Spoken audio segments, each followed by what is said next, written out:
She said, "Your brother makes 6 figures. Why can't you be more like him?" At family dinner.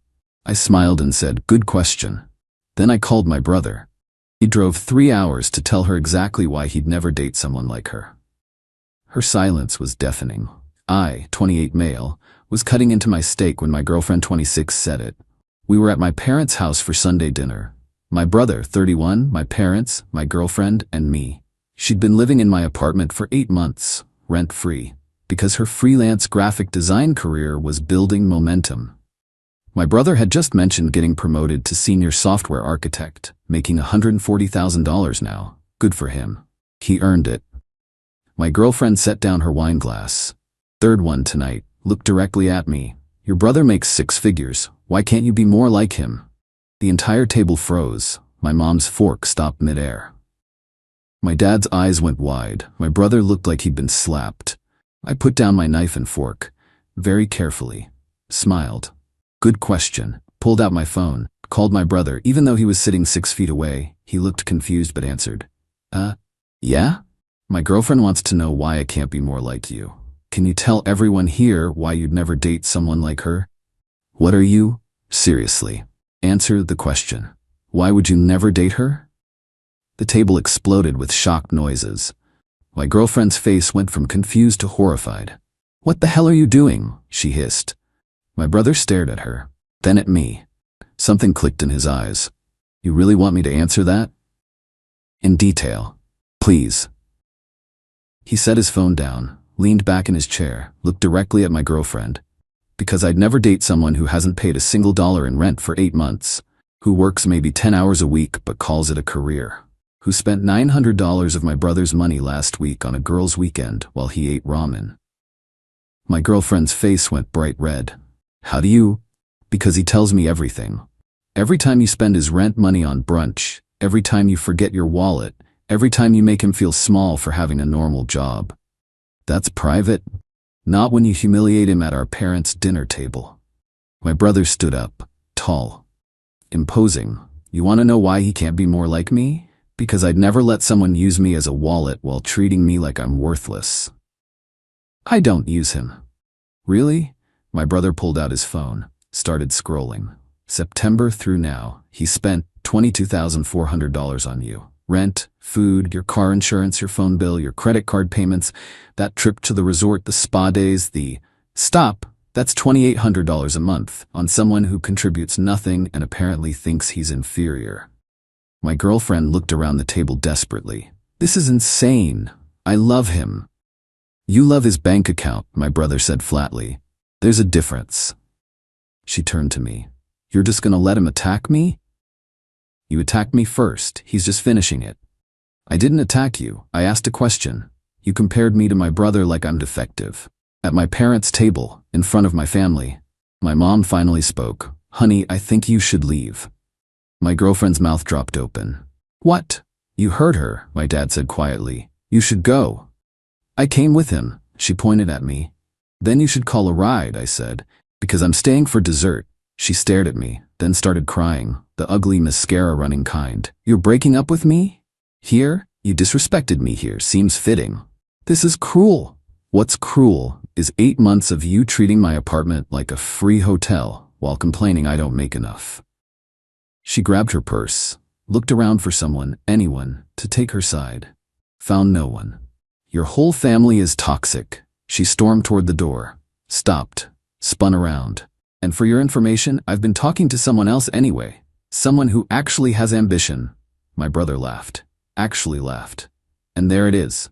She slammed the door so hard a picture frame fell off the wall. We sat in silence for about 10 seconds. Then my mom said, "Well, that happened." My brother looked at me. "You okay?" "Yeah, actually yeah, that felt good." "Want me to follow you home? Make sure she's not there?" "She shouldn't be. Her key doesn't work anymore." Everyone stared at me. "What?" "I had the locks changed this morning. Had a feeling dinner might go badly." My brother grinned. "That's my little brother." We finished dinner, had dessert. My brother followed me home anyway. Good thing he did. Update 1. My girlfriend was waiting in my apartment parking lot. In her car. The car I'd been paying insurance on for 6 months. My brother parked next to me. Got out? She's still here? Yeah, want me to stay? Yeah. We walked to my apartment together. She got out of her car, ran over. Baby, can we talk, please? No. I'm sorry. I was drunk. I didn't mean it. You had 3 glasses of wine over 2 hours. You weren't drunk. You were honest. It came out wrong. It came out exactly how you meant it. She saw my brother. This is your fault. You turned him against me. My brother, I told the truth. That's not the same thing. He was fine until you. He was miserable, my brother interrupted. He just didn't know he was allowed to stop being miserable. I unlocked my apartment door, started to go in. She pushed past me, tried to get inside. My brother's hand shot out, caught the door. Nope. I live here. No, you don't, I said. Your name's not on the lease. You don't pay rent. You're not a tenant. You're a guest who just got uninvited. You can't do this. Already did. Your stuff will be packed by tomorrow noon. You can pick it up then. I'm not leaving. My brother pulled out his phone. Then I'm calling the cops for trespassing. She looked between us, realized we were serious, started crying again. Where am I supposed to go? Not my problem, I said. You mentioned talking to someone else. Call him. That was a lie. I said it to hurt you. Well, it worked. Now leave. She didn't move. My brother dialed. Yeah, hi, I need police at... Fine. She screamed it. I'm leaving, but this isn't over. She got in her car, peeled out of the parking lot. My brother and I went inside. He looked around. You meant it about packing her stuff? Yup. I'll help. Let me call my girlfriend. Tell her I'll be late. You don't have to.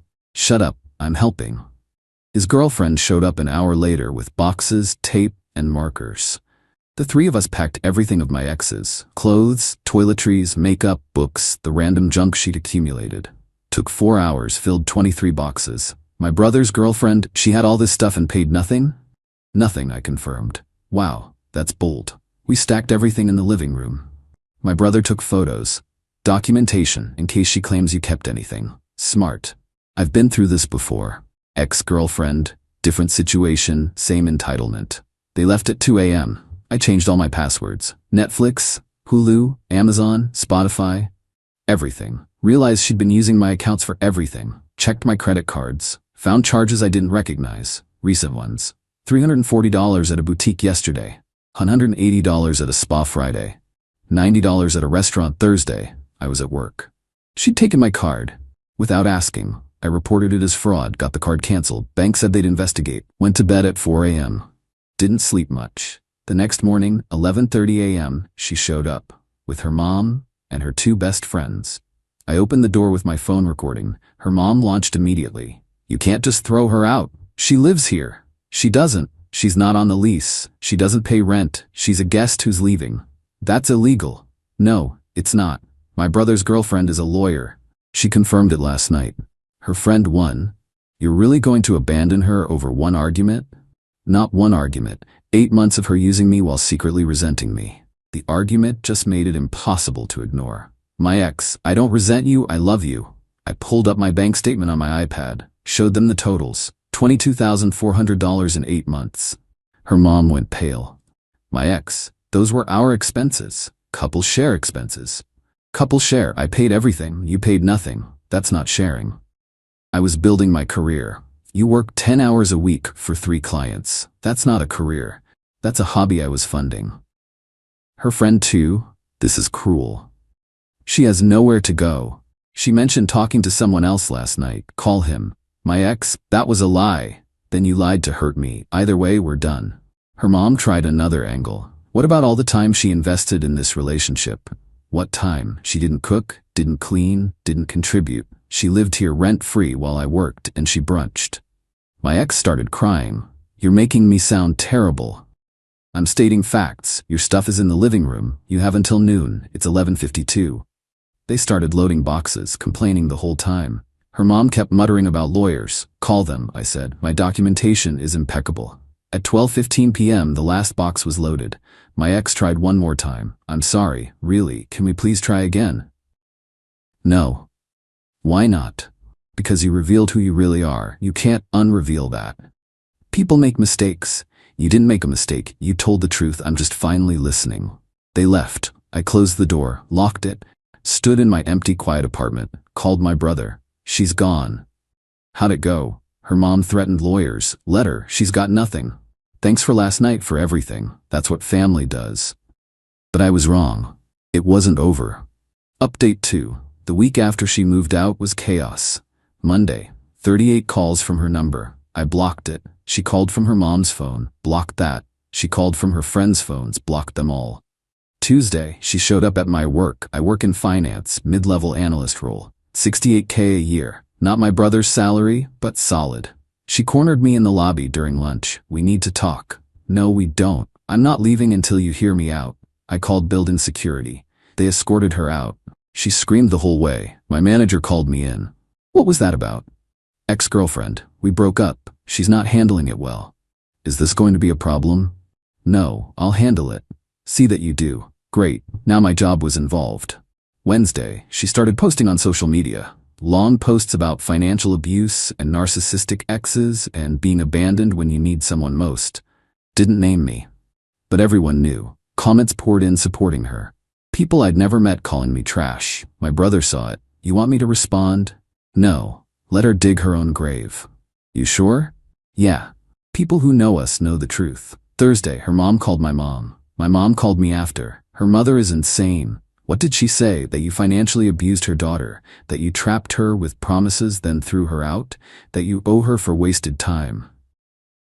What did you say? I told her the truth, that her daughter lived rent-free, worked barely at all, spent your money like water, then humiliated you at dinner. She didn't like that. I'm sorry she involved you. Don't be. I've dealt with worse. But heads up, she mentioned lawyers again. Friday, I got served. A process server showed up at my apartment, handed me papers. She was suing me for $22,400 in funds fraudulently obtained, $8,000 in promised financial support, $5,000 emotional distress, return of all gifts purchased during relationship, $3,000 for belongings wrongfully kept. Total, $38,400 plus all gifts. I called my brother. She's suing me. For what? I read the list. He was quiet for a second, then, oh, she really screwed up. How? She just gave you legal grounds to destroy her, and I mean destroy. Call my girlfriend, she'll handle this pro bono, this is her favorite kind of case. I called her. She laughed when I read the complaint. This is the dumbest lawsuit I've seen in years. Don't worry, we're countersuing for twice as much, and we'll win. For what? Fraud, theft, unjust enrichment, and emotional distress, plus that credit card fraud from the charges you reported. The credit card thing?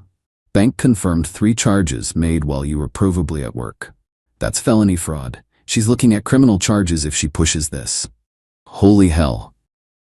Yeah, she really should have left well enough alone. My brother's girlfriend, my new lawyer, drafted a response that was brutal. Counterclaim for $22,400 in unjust enrichment, all money spent on her. $4,800 in theft, unauthorized credit card charges with bank records, $10,000 emotional distress, $5,000 in legal fees, criminal complaint for credit card fraud. Total, $42,200 plus criminal charges. The response included bank statements showing every dollar I spent on her, lease showing she wasn't a tenant, photos of all her belongings being returned, bank's fraud investigation results, text messages where she admitted not paying rent, surveillance footage of her screaming at my workplace. It was filed Monday morning. Her lawyer called my lawyer Tuesday afternoon. My client wants to drop the suit. Too late. We're proceeding with the counterclaim and criminal complaint. That's excessive. Your client committed fraud and filed a frivolous lawsuit. This is proportional. She's willing to drop everything. We're not. See you in court. Wednesday, my ex showed up at my apartment building. 3 a.m., drunk, pounding on the lobby door. Security called me. Sir, your ex-girlfriend is here. She's intoxicated and refusing to leave. Call the police. They did. She got arrested for public intoxication and trespassing. Spent the night in jail. Her mom bailed her out Thursday morning. Called me screaming. You had her arrested? I had security call the police when she showed up drunk and wouldn't leave. That's not on me. She's distraught because of you. She filed a fraudulent lawsuit and committed credit card theft. She's distraught because she's facing consequences. Drop the charges. No. We'll fight you. Please do. Discovery will be fun. She hung up. Friday. Preliminary hearing. My lawyer laid out everything. The judge reviewed the evidence. Miss, did you live in the defendant's apartment rent-free? My ex, we were in a relationship. Partners don't charge rent. Judge, did you pay any household expenses? Silence. Answer the question. No. Did you use his credit card without permission on these 3 occasions? Judge held up the bank records. I thought, yes or no? Yes. Judge looked at her lawyer. Your client committed fraud and is now suing her victim? Seriously? Her lawyer looked exhausted. Your Honor, she's going through emotional distress. Not an excuse. Counterclaim proceeds. Original suit is dismissed with prejudice. Next hearing in 30 days. Outside the courthouse, my ex's mom confronted me. You're destroying her. She destroyed herself. She loved you. She loved my money. There's a difference. When this is over, you'll be the one who suffers. Looking forward to it. My brother met me for a beer after. How'd it go? Her suit got thrown out. Mine proceeds. Good. She needs to learn. Her mom's losing it. Let her, not your problem. But oh, it got worse. Final update. The final hearing was 6 weeks after the preliminary. My ex showed up with a new lawyer, expensive one her parents must have paid for, didn't matter. My lawyer presented 87 pages of bank statements, time-stamped photos of all her belongings being returned, security footage from my workplace, security footage from my apartment building, credit card fraud investigation results, text messages going back months, social media posts she'd made attacking me. The new lawyer tried to argue she was entitled to compensation for services rendered as a girlfriend. Services? Like what? Lawyer. Emotional support? Companionship? Building a home together? Judge. That's called a relationship, not employment. Try again. Lawyer. She invested time and energy. So did he. Plus $22,400. Does she have receipts for anything she spent on him? Silence. That's what I thought. Then came the credit card fraud evidence. Bank investigator testified. 3 charges made while I was probably at work. Security badge records confirmed I was in my office building. My ex tried to say I'd given her permission. Bank records showed she'd activated a new card sent to my address. One I'd never activated. She'd stolen it from my mail and activated it herself. That's felony fraud. Judge's face went cold. Ma'am, do you understand you're admitting to federal crimes? Her lawyer jumped in. Your Honor, my client. Be quiet. Judge looked at my ex. You stole a credit card from his mail, activated it without authorization, and used it for personal purchases. That's mail fraud and credit card fraud. Those are felonies. My ex started crying. I didn't think clearly. Does the plaintiff wish to press criminal charges? My lawyer looked at me. I nodded. Yes, Your Honor. Judge, so noted. I'm referring this case to the district attorney. As for the civil matter, the defendant, he pointed at my ex, is ordered to pay the plaintiff $22,400 in restitution, $4,800 in theft, $5,000 in emotional distress, and $8,200 in legal fees. Total judgment, $40,400. If defendant fails to pay, plaintiff may seek wage garnishment or asset seizure. Court is adjourned. My ex collapsed in her chair. Her mom started screaming. Security removed her from the courtroom. Outside, my brother was waiting. He'd taken time off work to be there. How'd it go? $40,400 judgment, plus criminal charges. Yeah. You okay? Honestly, I feel nothing, just relief it's over. It's not over yet, she'll appeal. Let her. The evidence is airtight. She did try to appeal. It got rejected. The judgment stood. The criminal charges took longer. District attorney offered a plea deal. Plead guilty to 1 count of credit card fraud, pay full restitution, 2 years probation, no jail time if she complied with everything. She took it. Had no choice. The $40,400 came in monthly payments of $350 for 30 months. First payment hit my account last week. But the best part? The consequences compounded.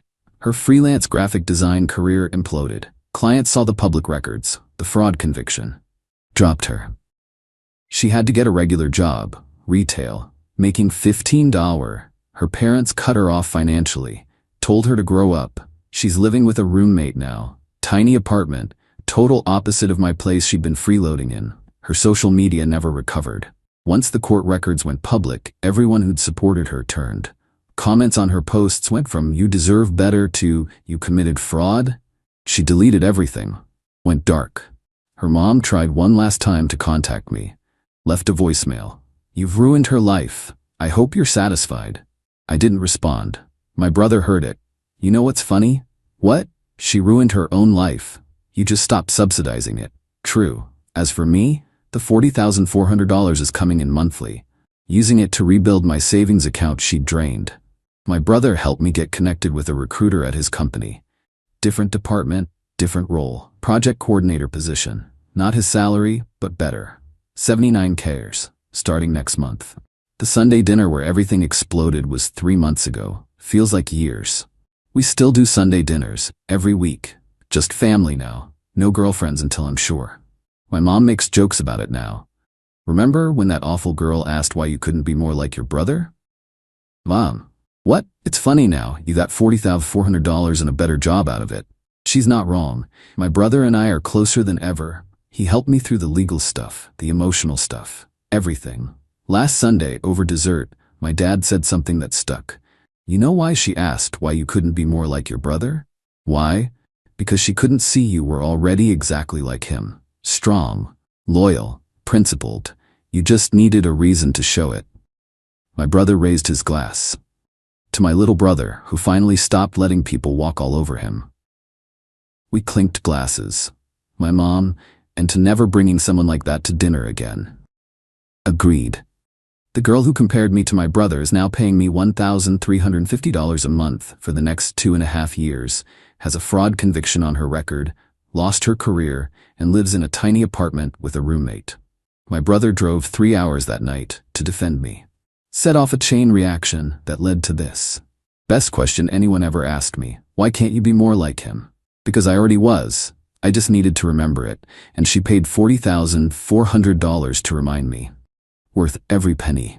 She said, you're boring in conversation. I fall asleep when you talk. I agreed. I've noticed. Then I stopped talking entirely for 2 weeks straight. Her breakdown at dinner when the waiter asked if we were okay, and I just shrugged. Original post. I, 31 male, have been with Jessica, 29, for 4 years, living together for 2. Last month, she dropped this bomb during what I thought was a normal conversation about my day at work. I was telling her about a new project implementation at my IT firm. Yeah, database stuff. Not exactly thrilling, but it's my job, when she just cut me off mid-sentence. God, Derek, you're so boring in conversation. I literally fall asleep when you talk. It's like listening to white noise. I stopped mid-word, just stared at her. She was scrolling through her phone, not even looking at me. I'm serious, she continued. Your voice just drones on and on about the most mundane crap. No wonder people at parties drift away when you start talking. That last bit hit different. I'd noticed people doing that, but thought I was being paranoid. Okay, I said. I've noticed. She looked up, probably expecting an argument or me to get defensive. Instead, I just nodded and went to the bedroom. Made a decision right there. If my voice was that unbearable, she wouldn't have to hear it anymore. Starting that next morning, I stopped talking to her completely. Not a word. She asked what I wanted for breakfast. I pointed to the eggs. She asked about weekend plans. I texted her from the couch. Busy Saturday, free Sunday. She tried to start conversations. I'd nod, shrug, or leave the room. At first, she seemed relieved. Even made jokes to her sister Megan on speakerphone about how Derek finally got the hint about his boring stories. Laughed about the blessed silence. Day 3, she started getting irritated. This is childish, Derek. Use your words. I texted her. You said my words put you to sleep, being considerate. Day 5, she tried being sweet, made my favorite dinner, wore that dress I like. Baby, I miss talking to you. I smiled, kissed her forehead, and continued eating in silence. Week 2 is when she started cracking. Following me room to room. This is abusive. The silent treatment is emotional manipulation. I pulled up her Instagram where she'd posted just days before. When he finally stops talking. Peace at last, quiet boyfriend. She grabbed my phone. That was a joke, I shrugged. The breaking point came at her favorite restaurant. Reservation she'd made weeks ago for her promotion celebration. Her parents were supposed to come but canceled last minute, so it was just us. The waiter kept coming back, clearly uncomfortable with the atmosphere. I'd point at menu items, nod, smile at him. Jessica was trying to act normal, talking enough for both of us, but her voice was getting higher, more strained. So Derek's been working on this huge project, she told the waiter desperately. Tell him about your project, honey. I shook my head, took a sip of water. The poor waiter looked between us. Is everything okay here? I shrugged. Jessica's face went red, then white. Then she just broke. And everything is not okay. He hasn't spoken to me in 2 weeks because I said one mean thing. This is insane. Derek, talk to me. The entire restaurant was staring. She was crying now, mascara running. I'm sorry, okay? I'm sorry I said you were boring. You're not boring. I love your stories. Please, just say something. I looked at her for a long moment. Then I turned to the waiter. I'll have the salmon, medium, side of asparagus. My voice was rusty from 2 weeks of complete silence. The waiter scribbled quickly and basically ran away. Jessica stared at me. That's it? That's all you're gonna say? You said my conversation was boring, so I stopped having them with you. For 2 weeks? You seemed happy about it on Instagram. She grabbed her purse and stormed out. I finished my dinner alone. The salmon was excellent. That was 3 days ago. She's staying with Megan. I've gotten about 20 texts ranging from I hate you to please can we talk to you're a psychopath. My buddy Tom thinks I went too far. My brother thinks it's hilarious. I just think if someone tells you that your voice is unbearable and your stories put them to sleep, believing them and acting accordingly is just logical. Am I the bad guy here? Update 1 week later. Okay, so things escalated in ways I didn't expect. After the restaurant incident, Jessica went full nuclear on social media. Posted this long thing about emotional abuse and narcissistic partners. Didn't name me directly, but all our mutual friends knew. Got texts from people I hadn't heard from in years asking if I was okay or telling me I was a monster. Whatever, I figured she'd cool down. Then Thursday, I came home to find Jessica in the apartment with Megan and their mom, Patricia. They were packing her stuff. Fine by me. Saved me the awkward conversation about her moving out. But then Patricia started in on me. Derek, you need therapy. What you did was sick. I just looked at her. Silent treatment is abuse. You traumatized my daughter. I pulled out my phone and typed a note, showed it to her. Jessica said my voice was boring and put her to sleep. I was being considerate by not subjecting her to it. Patricia snatched my phone. Stop this. You're a grown man. Use your words. Okay, I said. Your daughter told me my voice was like white noise, that I bore people, that parties are better when I shut up. So I did. How is giving her exactly what she asked for abuse? Megan jumped in. She didn't mean it literally. Then she should have said that, instead of doubling down and posting about how peaceful her life was without my boring stories. Jessica finally spoke up. I said I was sorry. No, I corrected. You said you were sorry after you got embarrassed in public. You were happy about my silence for nearly 2 weeks. You bragged about it online. It was a joke. Was it funny when you told me people at parties drift away when I talk? Was that a joke too? Silence. That's what I thought. Patricia tried again. Relationships require forgiveness, Derek. They also require respect. She didn't respect me enough to engage with my conversations, so I stopped having them. For 2 weeks. She seemed to prefer it that way for most of those 2 weeks. They finished packing while I sat in the living room. As they were leaving, Jessica stopped at the door. You know what? You are boring, but at least before I thought you were also kind. Now I know you're just boring and petty. Okay. She slammed the door. 20 minutes later, I got a Venmo request from her for half the rent. I declined it and sent her a message. You moved out voluntarily, not paying rent for a place you don't live in. She sent back. I was driven out by your abuse. I screenshotted her Instagram posts about how happy she was with my silence and sent them back. Driven out by giving you what you publicly celebrated, she blocked me. But here's where it gets weird. Yesterday, I got a call from her dad, Robert. We'd always gotten along pretty well. Derek, what really happened? I told him everything. The initial insult, my response, her social media posts, the restaurant. Long pause. Patricia says you emotionally abused Jessica. I stopped talking because Jessica said my voice bored her to sleep. For 2 weeks? She was posting about how happy it made her. Why would I start talking again? Another pause. Then he chuckled. You know what? Good for you. She's been princess of the universe too long. Patricia enables her.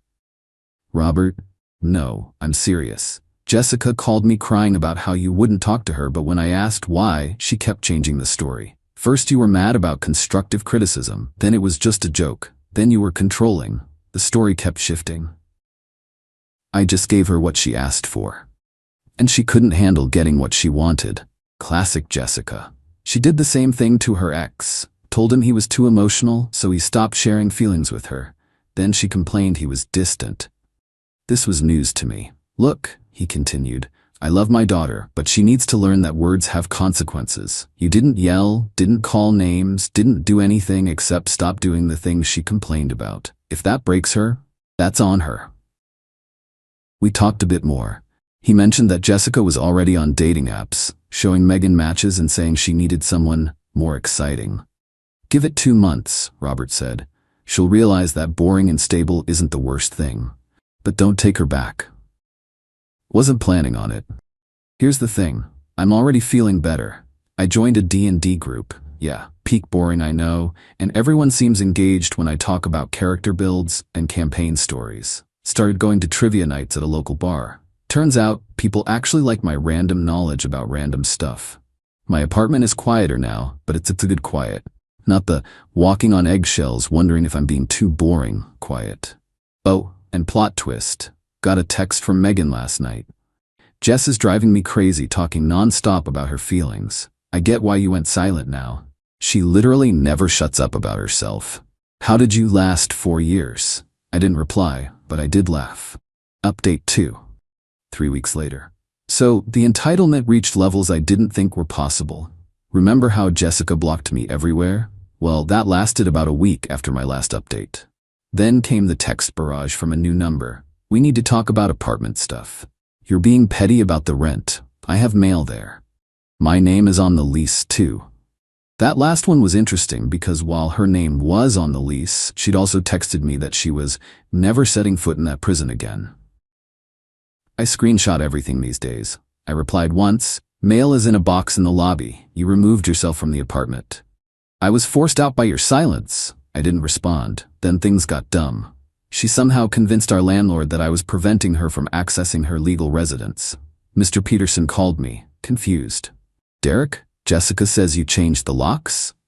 No, Mr. Peterson, she moved out 3 weeks ago, dramatically, with her mother and sister. I have security footage from the lobby of them carrying boxes. Oh, she said you were denying her access. She said she was never coming back here. Now she wants me to pay her rent for an apartment she abandoned? He sighed. I'll handle it. Apparently, handling it meant telling Jessica she couldn't have it both ways. Either she lived there and paid rent, or she didn't. She chose didn't. Brightside. But then came the real entertainment. Last Tuesday, I was at trivia night with my D&D group. We came in second, when Jessica walked in with some dude. Tall, lots of hair product, laughing way too loud at everything she said. She saw me and made sure to sit where I could see them. Whatever. I focused on crushing the science category, but she kept escalating. Loud conversations about how some people are just so interesting and it's so nice to date someone with actual stories. The guy was eating it up, trying to one-up every story with his own boring tales about his gym routine. During the music round, she came over.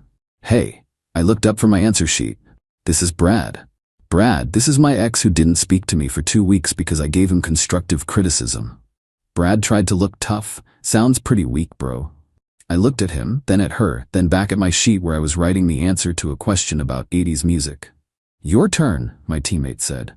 I stood up and walked past them to submit our answers. When I came back, they were still standing there. Seriously? Jessica said. You're doing it again? Doing what? I asked, sitting back down. The silent treatment. I responded to your boyfriend. I said nothing because I have nothing to say to someone who thinks my voice is like white noise. Brad stepped forward. You need to apologize to her. I actually laughed. For what? Not boring her with my conversation? For emotional abuse. Define emotional abuse, I said. He looked confused. Go on, you're accusing me of it. Define it. Jessica jumped in. You know what you did. I stopped talking because you said my voice put you to sleep. You celebrated it online. You were happy for 2 weeks. Then you got embarrassed in public. That's what I did. My whole team was watching now. So was half the bar.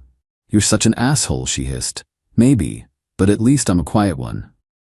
That's what you wanted, right? Brad tried again. Real men don't act like children. One of my teammates, Sarah, suddenly spoke up. Real men also don't insert themselves into other people's relationships. Who even are you? I'm her boyfriend. Of 3 days, Jessica admitted quietly. The whole table went, ooh, like we were in middle school. Sarah continued. So you've known her 3 days and you're here fighting her battles? Dude, run. Jessica's face went red. We're leaving. Good luck, Brad, I called out. Fair warning, she thinks everyone's stories are boring, even yours. He looked confused. Jessica dragged him away. But here's the best part. Yesterday I got a LinkedIn message from Brad. Hey man, you were right. She spent our entire last date telling me my stories about traveling were basic and that I talked too much about myself. Then she talked for 2 hours about her ex, you, and how damaged she is from your abuse. I'm out. Sorry for the bar thing. I didn't reply, but I did screenshot it. Then, this morning, the nuclear option. Jessica's mom, Patricia, called from Jessica's phone. Derek, she's not eating. She's depressed. You've broken her. Patricia, she's a grown woman who insulted me, got what she asked for, and couldn't handle it. She misses you. She misses having someone to criticize. That's not fair. Neither was calling me boring and telling me people avoid me at parties. She didn't mean it. Then she should have said that when I first went quiet, not after 2 weeks of celebrating it online. You're destroying her. No, I'm living my life. She's dealing with the consequences of her words. She'll apologize. I don't want an apology. I want to be left alone, like she was so happy about in week 1. You're going to regret this. I regret wasting 4 years with someone who thought so little of me. She hung up. 20 minutes later, got a text from Robert, Jessica's dad. Patricia's on a warpath. Stand your ground. Jessica needs to learn. Also, heard you joined a D&D group. What class you playing? I'm playing a bard, ironically, the guy who tells all the stories. Life's actually pretty good. Quiet, but good. And you know what? The people who actually want to hear my voice seem to enjoy my boring stories about database management and random trivia. Funny how that works. Final update, 2 months later. This is probably my last update because, honestly, there's not much drama left. Just the sad, pathetic end of someone who couldn't handle getting exactly what she asked for. About a month ago, Jessica started a blog. Yeah, a whole blog about surviving emotional abuse, where she detailed our relationship with creative edits. According to her posts, I was a silent, brooding presence who controlled her through manipulation. No mention of her calling me boring or celebrating my silence online, obviously. She must have forgotten that we have mutual friends who were there for the actual events. The blog lasted about 2 weeks before the comments section destroyed her. Someone even posted screenshots of her blessed silence Instagram posts. She deleted everything. Then came the performance art level of entitlement. I was at the grocery store minding my business in the cereal aisle when I heard a loud, theatrical gasp. There was Jessica with some new guy. Let's call him victim number 3. Oh my God, Trevor, that's him, the one I told you about.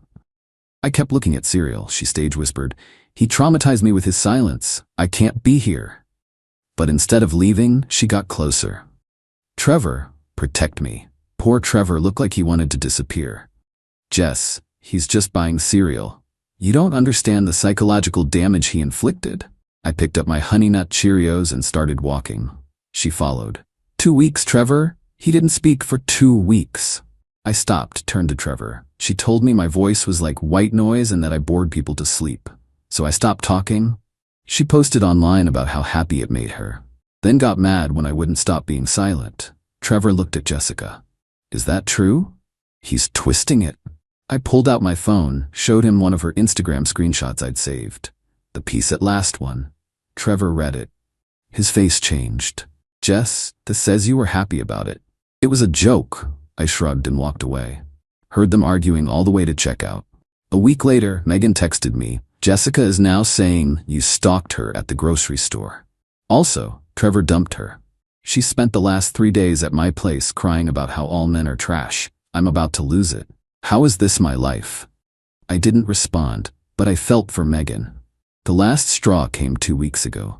Jessica somehow got my work email and sent a long, rambling message to my boss about how I was an emotionally unstable individual who might snap at any moment. because of my tendency toward punitive silence. My boss, Dennis, called me into his office. I was nervous until I saw he was trying not to laugh. "Derek, you want to explain this?" He turned his monitor toward me. I read the email. It was unhinged. 3 pages about my abnormal behavior and how I was a danger to workplace communication. "That's my ex," I said. "She's upset that I stopped talking to her after she said my voice was boring and put her to sleep." "For how long?" 2 weeks. Dennis actually laughed. "That's actually hilarious. Also irrelevant to your job. You communicate fine here. I'm forwarding this to HR in case she escalates, but maybe consider a restraining order." Already thinking about it. That night, Robert called me. "Derek, I'm sorry. Patricia showed me Jessica's email to your work. That crosses a line." "Yeah, it does. I've told her if she contacts you again, I'm cutting off her phone plan and car insurance. She's 29, for Christ's sake, acting like a teenager." "Thanks, Robert. By the way, Jessica's in therapy now. Not real therapy. Some life coach she found on TikTok who's telling her she's an empath traumatized by narcissists." I actually snorted. "Yeah," he continued. "Patricia's buying into it. I'm considering divorce at this point. This whole thing has shown me how toxic they both are." "You dodged a bullet, son." "Maybe I did. Yesterday was the final straw. Not from Jessica, but from Patricia. She showed up at my apartment building, waiting in the lobby. "We need to talk." "No, we don't. Jessica is broken because of you." "Jessica is broken because she insulted me. I believed her, and she couldn't handle getting what she asked for." "You're a monster." The building security guard, Tony, stepped in. "Ma'am, is this resident bothering you?" "No, she's bothering me," I said. Patricia turned on Tony. "This man destroyed my daughter."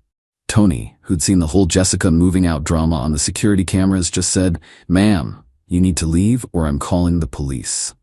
She left, screaming about lawsuits and karma. I've since filed for a restraining order against both Jessica and Patricia. My lawyer says the work email alone makes it a slam dunk. The funniest part? My D&D group has become my core friend group. Sarah from the trivia team and I have started hanging out more. Turns out she thinks my database stories are fascinating because she's a data analyst. We spent last Friday night discussing SQL optimization over beers, and she didn't fall asleep once. I'm not saying we're dating, but we're something. And she actually laughs at my boring jokes. Last I heard through the grapevine, Jessica was dating some influencer wannabe who only talks about his follower count. Megan sent me one text. She says he's fascinating. He's shown her his analytics dashboard 17 times. This is karma. I'm done with this chapter. The woman who said my voice put her to sleep has spent 3 months screaming into the void about how my silence ruined her. The irony isn't lost on me. To anyone reading this who's been told they're too boring, or too much, or not enough, maybe you're just with the wrong person. Find people who actually want to hear your voice, even when you're talking about mundane stuff. Because it turns out I wasn't boring. I was just with someone who didn't care enough to listen. And you know what? Her loss. My D&D campaign stories are epic.